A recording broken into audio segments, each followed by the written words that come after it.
Now, the President of the European Council has said it's in the interests of both sides to have a post-Brexit agreement in place before the end of the year, but not, he said, at any price.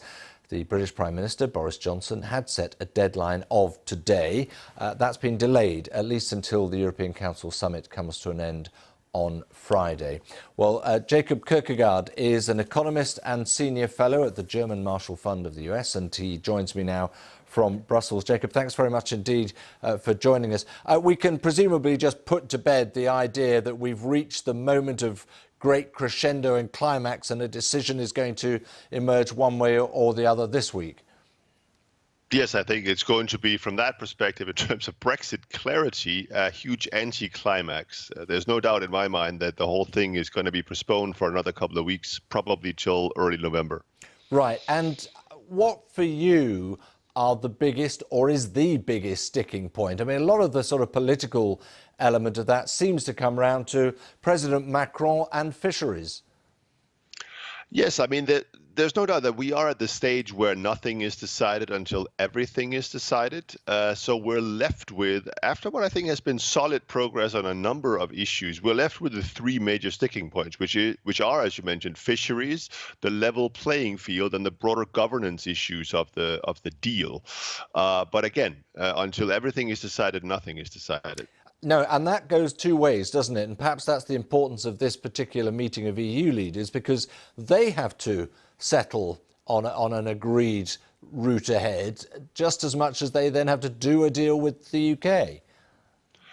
Yes, I think if you look at the EU, they will probably feel that, once again, because it's Boris Johnson who has to postpone his deadline, they will probably feel that their strategy of basically, again, running down the clock on these negotiations seems to be working quite well.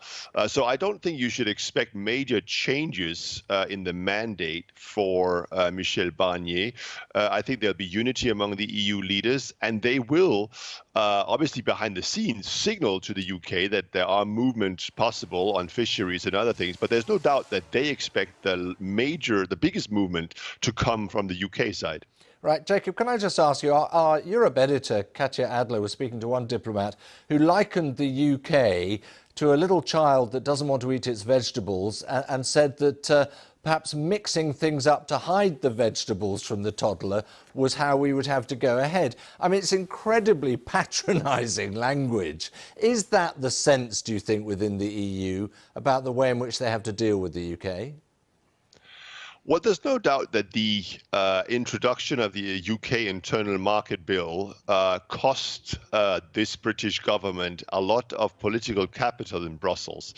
So there needs to be a very deliberate piece of political choreography here, because we have to also remember that not only is there the EU Council to contend with, there's also the European Parliament. And they have very clearly said, look, there's not going to be any deal with them unless the internal market bill is substantially gutted. Now, of course, that bill has just passed the British Parliament. So how this will be play out in the coming weeks is going to be very, very tricky. But obviously, the kind of rhetoric that you refer to is not going to be very helpful. No. Well, we'll see more of it, no doubt, over the weeks and the days ahead. Jacob, thank you very much indeed. Jacob Kirkegaard of the German Marshall Fund.